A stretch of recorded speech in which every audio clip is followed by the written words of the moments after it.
जब मोदी जी भारत के प्रधानमंत्री बने थे तब उन्होंने वादा किया था कि भारत से करप्शन को खत्म किया जाएगा। ये गरीबों को लूटा गया है, ये गरीबों को लौटाने के लिए हमने ये बीड़ा उठाया है। भ्रष्टाचार, काले धन के खिलाफ ये लड़ाई कभी रुकने वाली नहीं है। हम जड़ मूल से उसको उखाड़ करके रहने वाले हैं।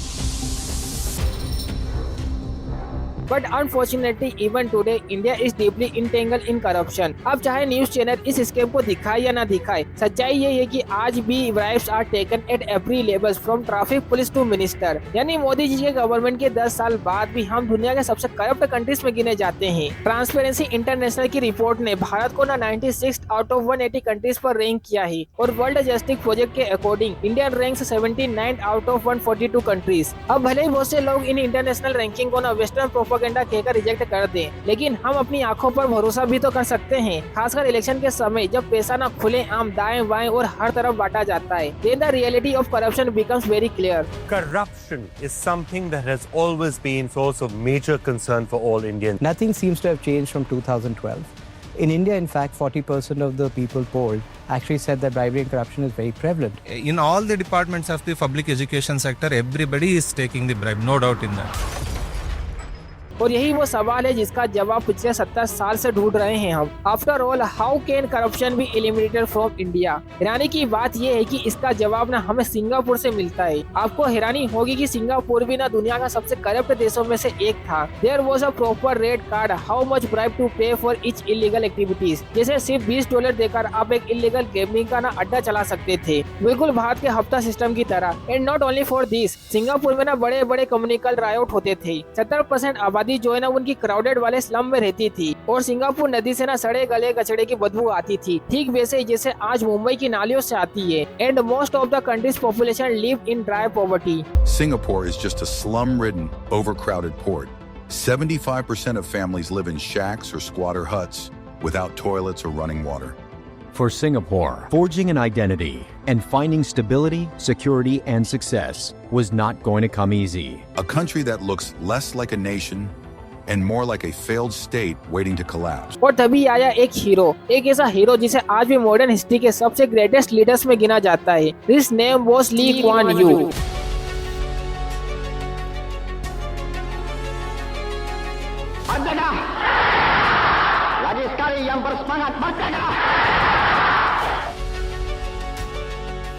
Today, this is our modern city. 10 years from now, this will be a metropolis. Never fear.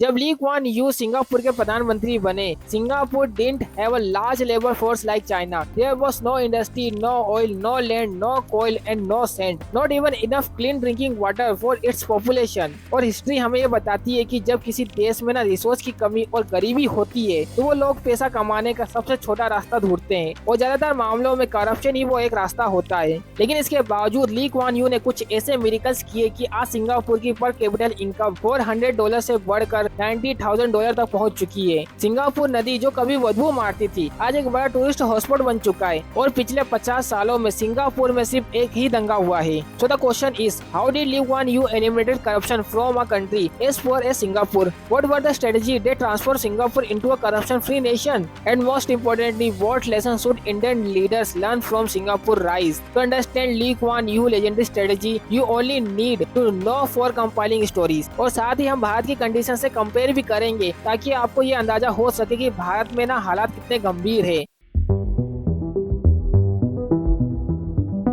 So the first story comes from a game theory. In game theory, there is a concept called singling. देखिए इसका मतलब बहुत ही सीधा है। देखिए बातों की कोई कीमत नहीं होती और ये बात कोई भी कह सकता है कि मैं ईमानदार हूँ। But if you really want to build trust, you have to send a single date would be expensive to fake. Bharat में अगर आप नेताओं की लाइफस्टाइल देखोगे ना तो उनकी ताकत इस बात से नापी जाती है कि वो कितनी ट्रैफिक को जमा करवा सकते हैं। हमारे नेता लंबे काफिले के साथ चलते हैं, आलीशान बंगले में रहते हैं और लग्जरी गाड़ियों में घूमते हैं, जबकि उनकी सैलरी 1.5 लाख रुपए से भी कम होती है। लेकिन सिंगापुर में 1959 में जब पीपल एक्शन पार्टी पावर में आई ना, then the British left behind a grand bungalow Sri Temasek. यह एक ऐतिहासिक बंगला था जिसमें यूरोपियन और एशियन आर्किटेक्चर का अनोखा मेल देखने को मिलता था। यह बंगला सिंगापुर के प्रधानमंत्री के लिए तय किया गया था, लेकिन ली क्वान यू ने उसमें रहने से ना साफ इनकार कर दिया। His message was clear, he didn't want unnecessary luxury that his own people couldn't afford, and after that every subsequent prime minister of Singapore follow this ritual. Sri Temasek ना आज भी खाली पड़ा है और it has become a living symbol of Singapore moral integrity. Now let's come to the second strategy which is based on deterrence theory. देखिए, ये theory कहती है कि कोई भी कानून उतना ही इफेक्टिव होता है जितना ज्यादा उसके पकड़े जाने की पॉसिबिलिटी होती है। अगर पकड़े जाने की संभावना ना 5% है तो लोग चोरी करेंगे, अगर ये संभावना 99% है तो लोग चोरी ही नहीं करेंगे।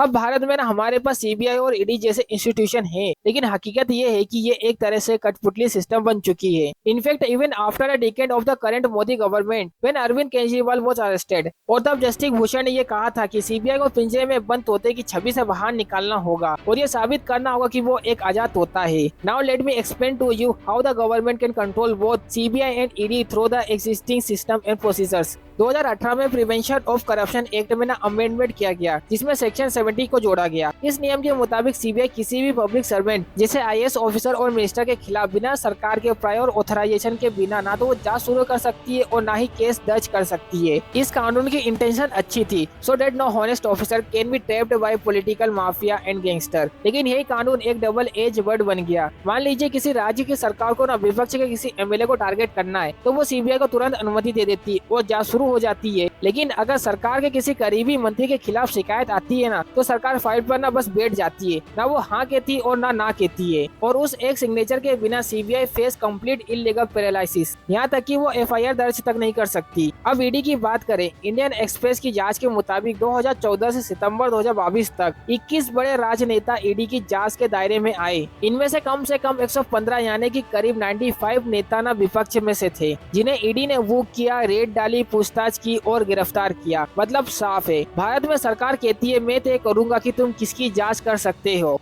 Now learn what Lee Kuan Yew did in Singapore. He empowered an institution, Corrupt Practices Investigation Bureau (CPIB). ये इंस्टीट्यूशन ना सीधे प्रधानमंत्री को रिपोर्ट करती है और अगर प्रधानमंत्री भी अनुमति देने से मना कर दे तो CPIB सीधे राष्ट्रपति के पास जा सकती है। This organization was given almost gold level power. If they have even the slightest reasonable suspicion, they can arrest anyone on the spot, from a street viper to cabinet minister without the judge permission. और इतना ही नहीं है, Singapore में ना एक और कानून है। If you assist accused your unknown income, the law assume you are corrupt, जब तक कि आप खुद से ये साबित ना कर दे कि आप ईमानदार हैं। और भारत में क्या होता है, अगर आप महीने के $5,000 कमाते हैं ना और $3 मिलियन का अपार्टमेंट खरीद लेते हैं तो नेताओं के ऊपर केस चलता है और वो केस 20 साल तक घसीटा जाता है। देखिए, जब तक फैसला आता है ना या तो वो आरोपी मर चुका होता है या फिर सब कुछ बर्बाद हो चुका होता है। लेकिन वहीं सिंगापुर में ना ऐसे केस आमतौर पर ना 12 महीने के अंदर ही निपटा दिए जाते हैं। यही वजह है कि जहाँ भारत में हमारे पास कानून तो है लेकिन इंसाफ आने में वक्त लग जाता है कि उसका कोई मतलब ही नहीं रह जाता। सिंगापुर में ना सीपीआईबी की कन्विक्शन रेट ना 99% है। मतलब अगर सीपीआईबी 100 लोगों के ऊपर केस दर्ज करता है तो 99 लोग ना जेल जाते हैं और वो भी 1 साल के अंदर। और भारत में ना 2014 के बाद ईडी ने 6,400 से ज्यादा ना केस दर्ज किए हैं, लेकिन इन 6,400 से ज्यादा मामलों में ना सिर्फ 56 केस का ही ट्रायल पूरा हो पाया है। बाकी 6,300 केस यानी करीब 99 मामले ना आज भी पेंडिंग लीबों में अटके हुए हैं। जबकि सिंगापुर में ना सीपीआईबी का कन्विक्शन रेट ना 98 से 99% है। यानी अगर सीपीआईबी किसी को आरोपी मानती है तो उसका लगभग तय है कि वो उसी साल जेल जाएगा। Now understand the max. Bharat में अगर ईडी आपको आरोपी मानता है तो आंकड़ा ये कहता है कि इस साल आपके जेल जाने की जो पॉसिबिलिटी है ना वो सिर्फ 1% की है। लेकिन सिंगापुर में अगर आपको आरोपी माना है तो 99% चांस है कि आप इसी साल जेल जाएंगे। नाउ थिंक दैट, क्या सिर्फ एक फिगर ही लोगों को करप्शन करने से पहले डराने के लिए काफी नहीं है? This was the second strategy Lee Kuan Yew adopted.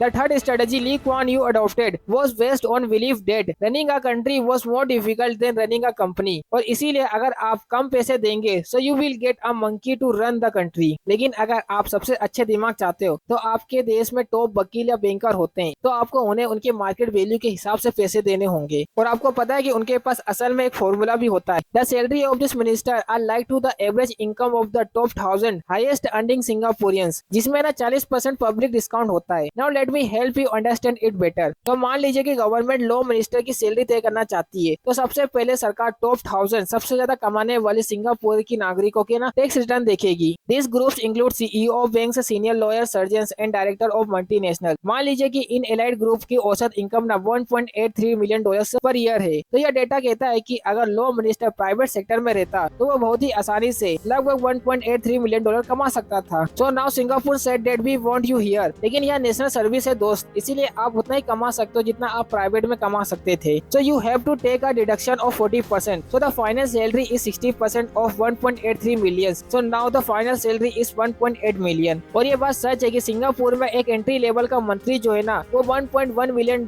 यानी कि 7 करोड़ रुपए पर ईयर कमाता है। असल में सिंगापुर के प्रधानमंत्री को ना $2.2 मिलियन पर ईयर मिलते हैं। और मजे की बात तो ये है कि सिंगापुर के पीएम दुनिया के सबसे ज्यादा सैलरी पाने वाले गवर्नमेंट लीडर हैं, जो असल में यूएस राष्ट्रपति से 4 गुना ज्यादा कमाते हैं। अब आप मुझे बताओ दोस्तों, अगर आपको साल के 7 करोड़ रुपए या $1 मिलियन मिलते, so why would you take a bribe? लेकिन भारत में ये गणित ना थोड़ा गड़बड़ है। The formal cost of winning an election in India can arrange between 10 to 50 crores. However, the official salary for a 5-year term in approximately 1 to 1.2 CR. So technically, a politician spend 50 crore rupees to get a job that pay 1 to 1.2 crores. If you look at it, it's mathematically impossible for a politician to honest in the system because they have to recover their investment through elite means. अब कोई यह तर्क भी दे सकता है कि हमारे नेता ऐसे बगले में रहते हैं जिनका किराया 20 से 30 लाख रुपए महीना होता है। They get free peons assistance, they get free peon, they get free drivers, they get 34 business classes air ticket every year and 50,000 units of electricity.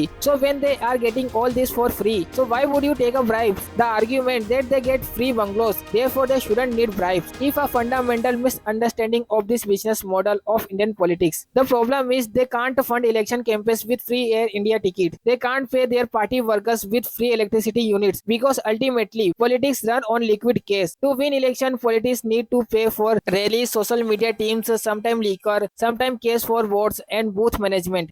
और सिंगापुर सरकार ने समझा कि यही गणित सिंगापुर में भी लागू होगा, क्योंकि वहाँ भी अगर नेता रैली में ना $10 मिलियन खर्च करेंगे तो वे अपना इन्वेस्टमेंट रिकवर करने के लिए रिश्वत लेंगे। इसलिए सिंगापुर में एक कैंडिडेट को ना कानूनी तौर पर हर वोटर पर सिर्फ $4 से $5 खर्च करने की परमिशन है। तो 30,000 वोटर वाली एक आम कॉन्स्टिट्यूएंसी के लिए वे ज्यादा से ज्यादा सिर्फ $1,20,000 से $1,50,000 ही खर्च कर सकते हैं। और अगर वो इससे $1 भी ज्यादा खर्च करते हैं ना तो वे अपनी सीट खो सकते हैं। और कोई अनऑफिशियल खर्च भी नहीं होता, क्योंकि ऑडिट डिपार्टमेंट हर एक पोस्टर, हर एक बैनर और हर एक प्लेयर की गिनती करता है। लेकिन भारत में जैसे कि हम सब ये जानते हैं, मॉडल कोड ऑफ कंडक्ट के दौरान भी नेता ना खुले आम चीजों को बांटते रहते हैं। यही सिंगापुर और भारत के बीच का अंतर है और इसका नतीजा सिंगापुर की ग्रोथ में ना साफ दिखाई देता है। Look at this, as industries started moving to Singapore, their GDP per capital increased 170 times, rising from $560 in 1965 to $88,000 in 2024। और सिंगापुर की slum world class housing state में बदल गई और सिंगापुर दुनिया का सबसे अमीर और शायद सबसे खुशहाल देशों में से ना एक बन गया। And this are the lesson Singapore can teach India.